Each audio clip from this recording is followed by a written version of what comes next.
Bueno, en este panel llamado Sostenibilidad de nuestros sistemas, suelos y más allá. La sostenibilidad de los sistemas agrícolas es un camino para el presente y el futuro. No podemos pensar en la sostenibilidad sin pensarlo en sus dimensiones en el desarrollo económico, social y medioambiental, como dimensiones interdependientes que deben estar equilibradas. Hablar de sostenibilidad es hablar de algo que nos involucra a todos, es hablar de acción. La sostenibilidad tiene en cuenta toda una serie de procesos que buscan un cambio integral, medioambiental, social, económico, político y cultural. Algo sostenible es el conjunto de procesos que nos ayudarán a crear un avance social y vivir una vida más sana y respetuosa con el planeta, cuidando la diversidad y el desarrollo de generaciones futuras. Un aspecto clave es el cuidado del suelo. Los fertilizantes juegan un papel vital en la nutrición de los cultivos y en la mejora de la fertilidad de los suelos, asegurando que este recurso, fundamental para la agricultura, permanezca saludable y productivo a lo largo plazo. Al utilizar fertilizantes de manera sostenible y responsable, siguiendo las mejores prácticas de manejo, se promueve la conservación del suelo, evitando la erosión hídrica y eólica y la degradación de los mismos. Además, como vimos en este panel, forma parte del lema de Una Salud. En este panel, denominado Sostenibilidad de nuestros sistemas, suelos y más allá, se abordará el tema de sostenibilidad en distintos planos. En un plano pensando en el suelo, poniendo una mirada con lupa en el suelo y ver las características físico-químicas y biológicas del mismo. Luego vamos a avanzar en un plano un poco más alto, pensando en el sistema de producción, pensando en el manejo, qué hacemos bien y qué hacemos mal, qué podemos corregir. Y por último, mirando un plano un poco más arriba, pensándonos como involucrándonos en el mundo, cómo proveemos alimento al mundo, ¿sí? Y en eso vamos a hablar de la huella de carbono, las mitigaciones de gases de efecto invernadero y cómo podemos ser más eficientes con el uso de los nutrientes. Para ello nos acompañan 3 especialistas en cada una de estas materias. Silvia Imhoff, ingeniera agrónoma de la Facultad de la Universidad del Litoral, magíster y PhD de la Universidad de San Pablo, profesora asociada Diagnóstico y Tecnología de Tierra, Facultad de las Ciencias Agrarias, Universidad Nacional del Litoral, investigador categoría 1, investigador independiente del CONICET, exdirectora del Instituto de Ciencias Agropecuarias del Litoral, miembro de Comisión de la Evaluación de Ciencias Agrarias de CONICET, presidente de la Asociación Argentina de la Ciencia del Suelo. Y basta. No tengo. Lo tiene Silvia. A ver. Ahí estamos. De la Comisión de Física de la Ciencia del Suelo, presidente de la Comisión de Física del Suelo de la International Union of Soil Science y director de la Comisión de Física de la ISTRO, International Soil Tillage Research Organization. Autora de numerosas publicaciones y presentaciones de congreso. Sus áreas de trabajo son la compactación de suelo, interacción planta-calidad de suelo y más recientemente efectos de la aplicación de enmiendas orgánicas en las interacciones planta-calidad del suelo. Silvia nos va a hablar salud física del suelo y nutrición. Luego seguirá Alberto Quiroga. Beto es ingeniero agrónomo de la Facultad de Agronomía de la Universidad Nacional de La Pampa, magíster en Ciencias Agrarias y doctora en la Universidad Nacional del Sur, profesor asociado de Edafología, Manejo, Conservación y Fertilidad del Suelo de la Universidad de La Pampa, ha dictado numerosos cursos de posgrado y es un activo formador de recursos humanos, quienes se destacan en el área de nutrición y conservación de suelos. El doctor Quiroga tiene una profusa producción de trabajos científicos y libros y materiales de divulgación técnica y una activa carrera de extensionismo. Fue integrante del Consejo Asesor de Suelo de la Provincia de La Pampa por Intanguil y el Colegio de Ingenieros Agrónomos y miembro del Consejo Directivo de la Universidad de La Pampa. entre otras numerosas actividades de gestión. Beto nos va a hablar de manejo, sobre qué hacemos mal y qué hacemos bien. Y por último, Rodolfo Bongiovanni, ingeniero agrónomo, con doctorado y maestría de la Universidad de Purdue, en Estados Unidos, coordina el proyecto de diseño de sistemas sostenibles en el INTA y también es profesor de la Universidad Católica de Córdoba. Junto a su equipo, ha caracterizado las huellas ambientales de las principales cadenas de valor agrobioalimentarias de Argentina. Rodolfo nos va a hablar de huella de carbono en sistemas agropecuarios. Bueno, sin más, los dejo con los disertantes. Gracias.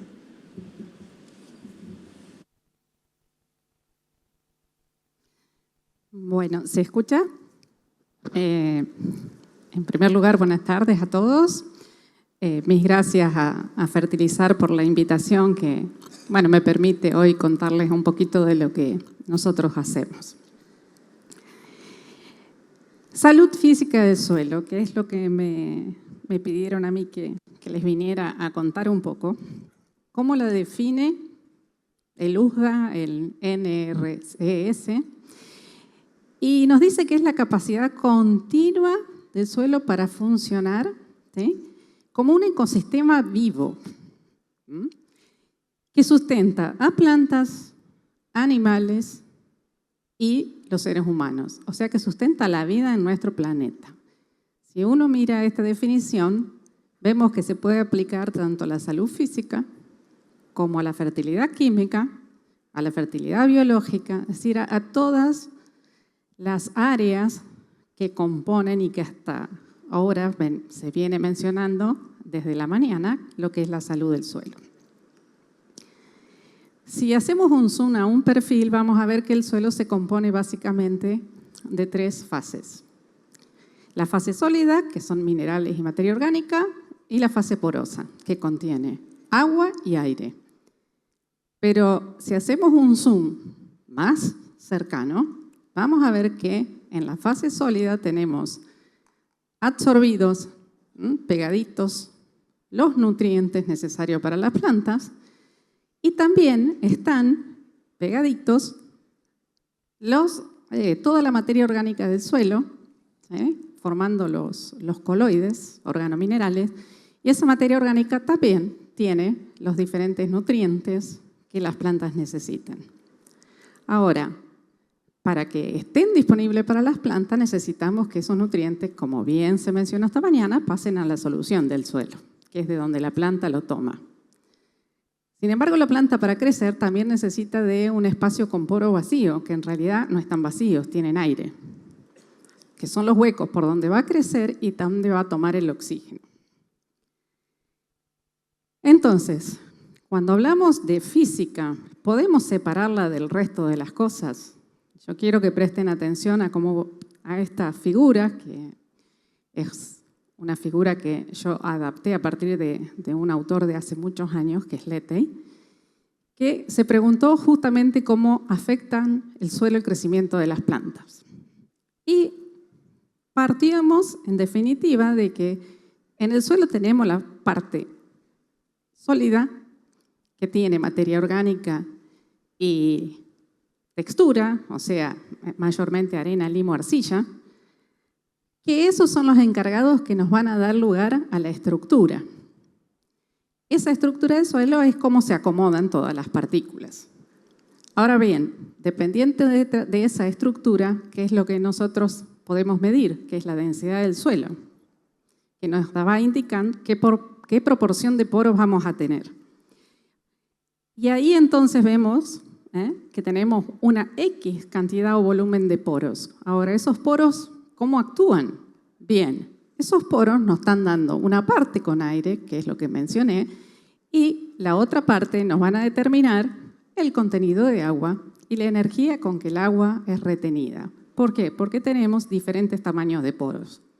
En los poros grandes hay aire, en los poros medianos vamos a tener agua, en los poros muy chiquitos también vamos a tener agua, pero esa las plantas no la van a poder absorber.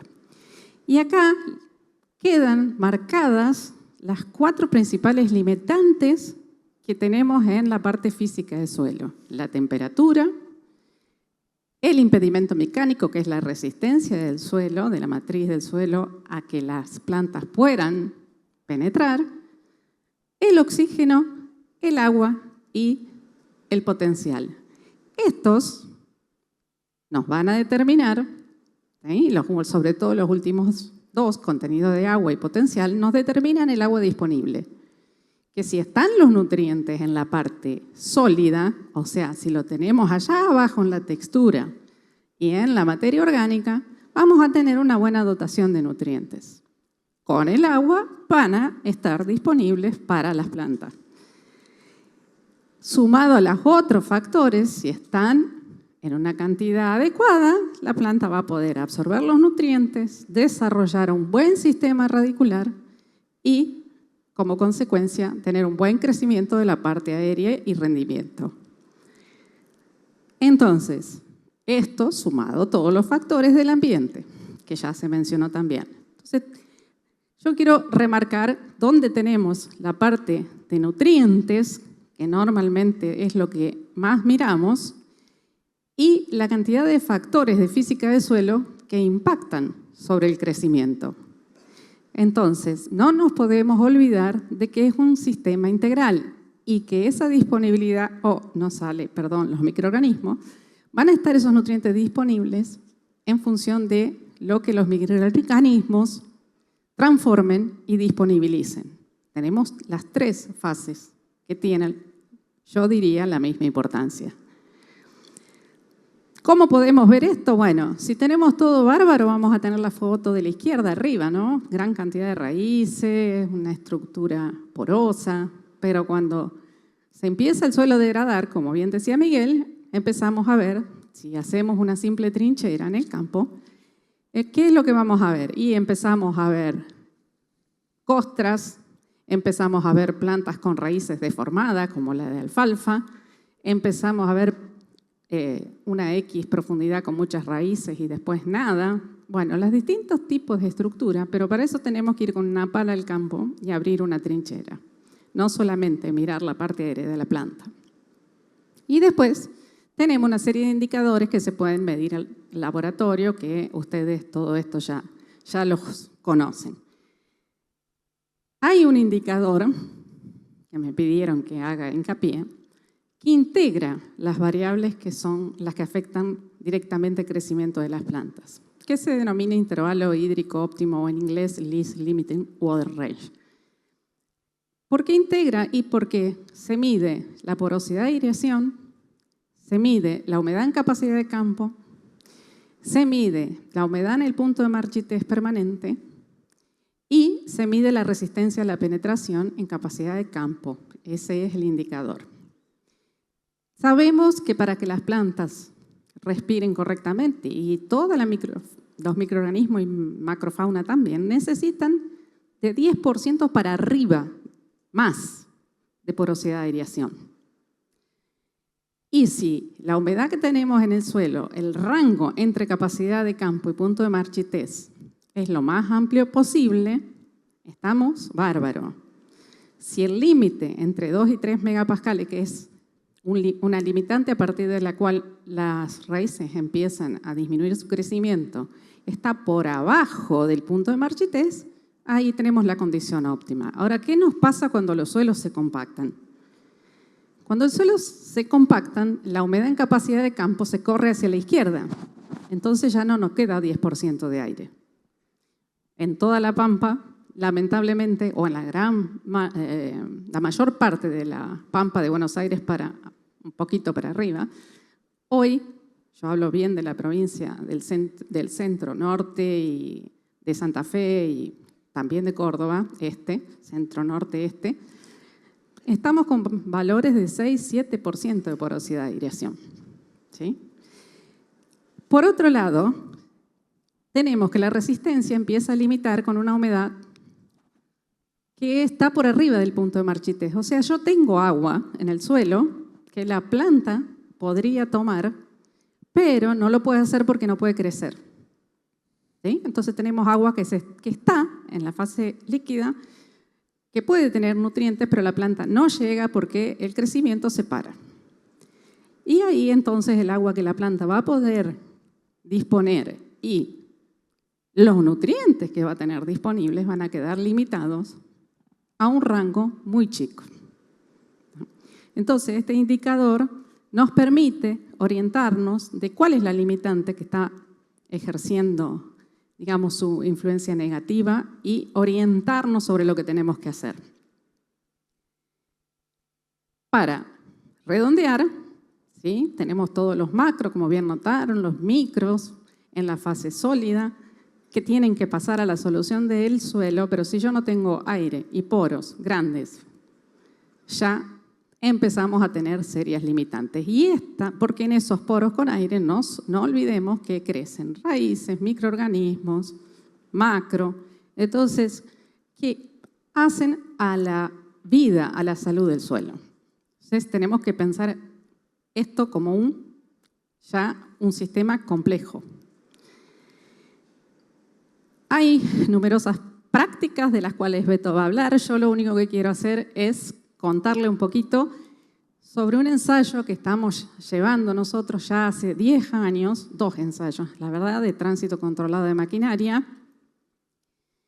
¿Por qué? Porque un problema serio en todo el centro norte de Santa Fe, donde tenemos suelos con mucho limo y donde se ha perdido mucha materia orgánica y se ha perdido mucho calcio, es una compactación severa. Entonces decidimos, bueno, a ver qué es lo que vamos a hacer y empecemos a estudiar porque en Australia y otros países ya hace mucho que se viene desarrollando y acá no hay información. Así que establecimos 2 ensayos, uno en Videla, cerca de San Justo, otro en Aurelia, cerca de Rafaela, donde se hicieron parcelas con básicamente 3 tratamientos, con repeticiones, pero respetando la maquinaria que tiene el productor.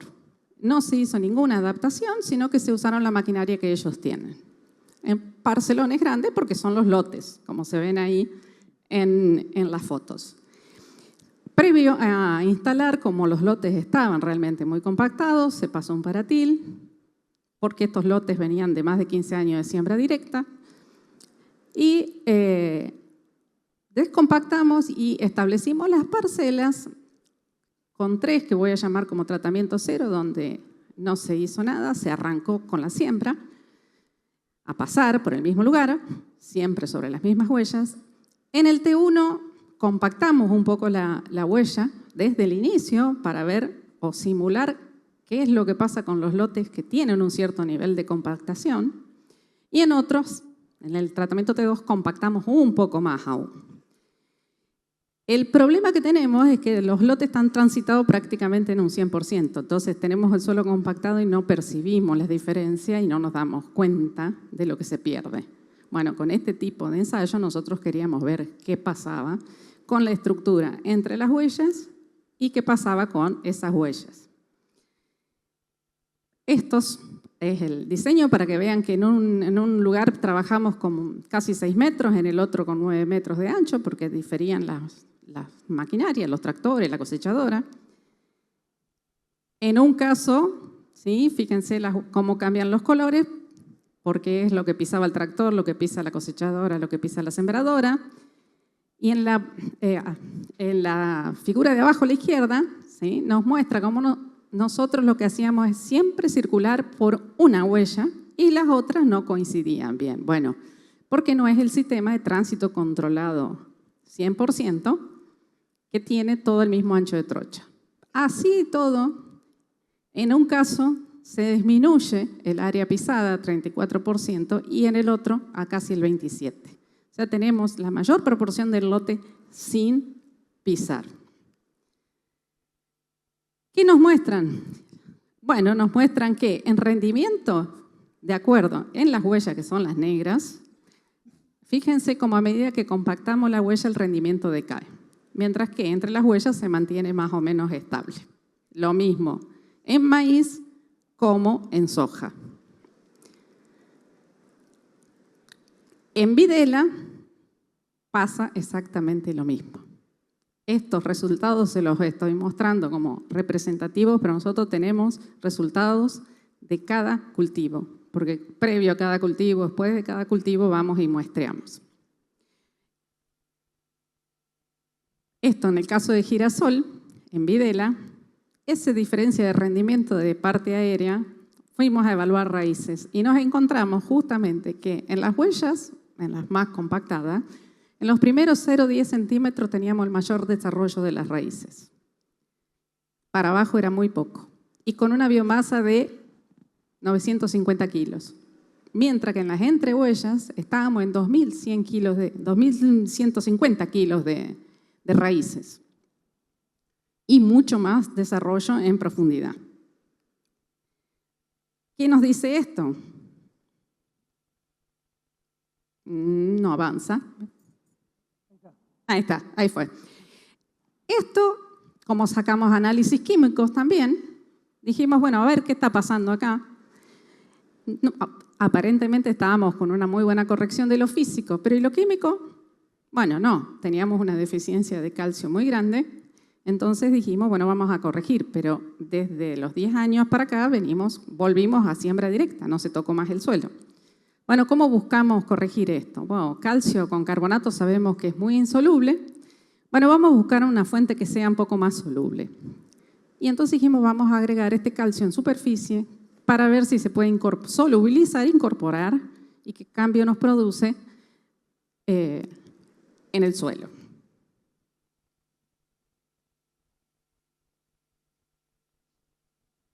De nuevo no pasa, no me quiere. Ahí está, gracias. Bueno, en el año 2022, fin de año, se agregó el calcio y para el 2023 hicimos las primeras mediciones, las vamos siguiendo esas mediciones en el tiempo y lo que vimos es que efectivamente con ese calcio que es más soluble que aplicamos, que ya les voy a contar cuál es, aumentamos el pH en tan poco tiempo, el calcio y la ZIC. ¿Qué optamos nosotros como fuente? Una combinación de sulfato de calcio con hidróxido de calcio, con cal apagada, que en otros países se usa y nosotros tenemos gran cantidad y todavía no las hemos usado, para nada. Bueno, nosotros estamos generando los primeros resultados y la verdad que estamos muy contentos. No, ¿si me la pasan? Sí, pero no. Ahí pasó. Bueno, unos datos. Fíjense cómo el tamaño de los agregados, ¿sí?, disminuyó mucho entre las huellas a causa del calcio. ¿Sí? El tamaño de los agregados adecuados es entre 4 y 8 milímetros, de los agregaditos más chiquitos que después se van juntando. ¿Por qué? Porque esos permiten a las raíces hacer un buen contacto, absorber bien los nutrientes y a su vez crecer entre los agregados.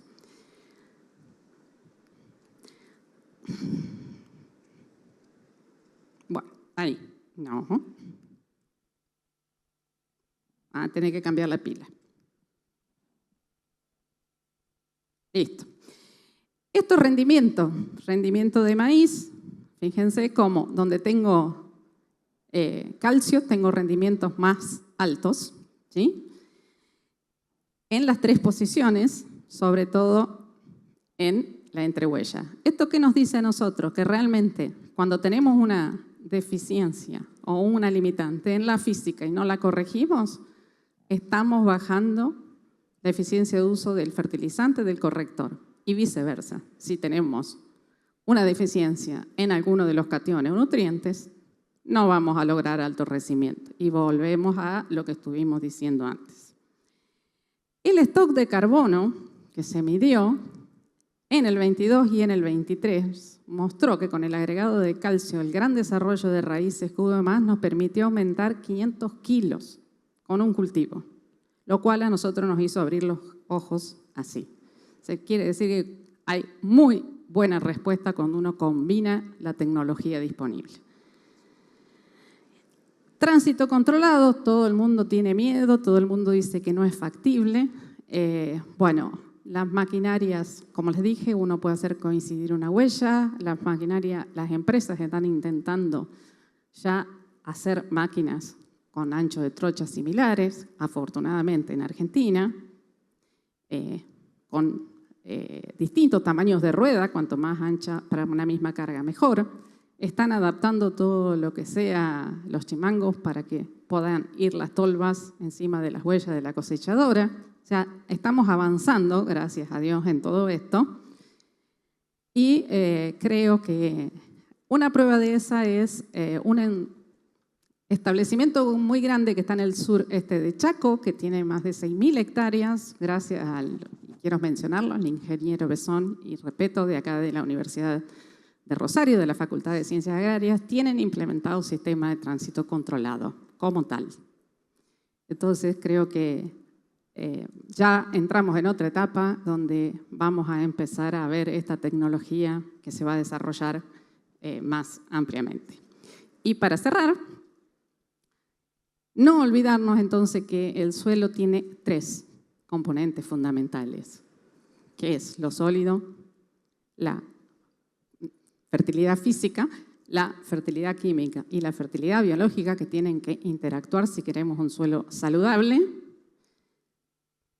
¿Por qué? Porque eso nos va a permitir, de acuerdo a los factores que tenemos de formación de suelo de cada región, de clima, de relieve, de material, junto con la actividad, nos va a permitir la vida de animales, de todos, incluso los microorganismos, nos va a permitir la vida de las plantas, que son, en definitiva, nuestro sostén. Así que el mensaje me parece que tenemos que empezar a verlo a los sistemas como realmente son, que son sistemas complejos. Lo cual hoy, con las charlas que tuvimos previamente y nos hablaban de la nutrición, quedó más que claro que no es simple, sino que estamos hablando de sistemas complejos. Todo.